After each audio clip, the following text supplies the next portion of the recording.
గత వారం రోజులు బట్టి ఇంచుమించు 10 రోజులు బట్టి కురుస్తున్నటువంటి వర్షాల వల్ల కారణంగా పంగిడిగూడెం జంగారెడ్డిగూడెం మండలంలో ఉన్నటువంటి పంగిడిగూడెం గ్రామంలో ఎర్రగాల జలాశయం మొత్తం అంతా కూడా ప్రాంతం కూడా ముంచుకుంటూ వచ్చేసింది. జంగారెడ్డిగూడెం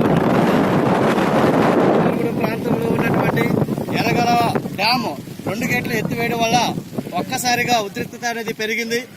ఈ యొక్క లక్కవరం మీద నుంచిగా పంగిడిగూడెం గ్రామం మీద ఉన్నటువంటి పొలాలన్నీ కూడా ఈ యొక్క జలాశయంలో మునిగిపోవడం జరిగింది. ఈ యొక్క ఇంచుమించుగా 200-300 ఎకరాలు భూమి ఆ పంట అంతా కూడా ఈ యొక్క ఎర్రగాల జలాశయంలో మునిగిపోవడం అనేది జరిగింది. ఈ విధంగా ఈ ఎర్రగాలం అంతా కూడా ఇలా బయలుదేరి అలా రోడ్డు మీదకు కూడా నీళ్లు ప్రవహించడం జరుగుతుంది. ఎక్కడ చూసినా కానీ రాకపోకలు అనేవి స్తంభించడం జరిగింది.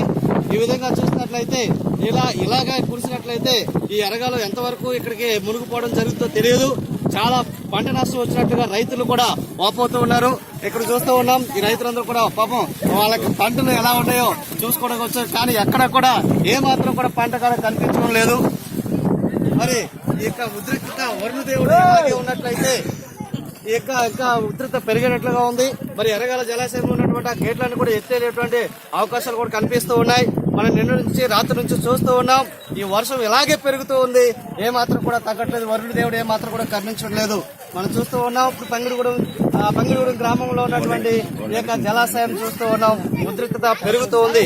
అటు పక్క నుంచి ఎర్రగాలువ, అటు పక్క నుంచి బయనేరు కూడా 2 కూడా పులువాగు, ఈ 3 కూడా పెరిగి ఒక్కసారిగా ఈ యొక్క గ్రామాలు ముంచెక్కుంటూ వెళ్తూ ఉంది. కెమెరామెన్ నరేష్ తో సూర్యారావు.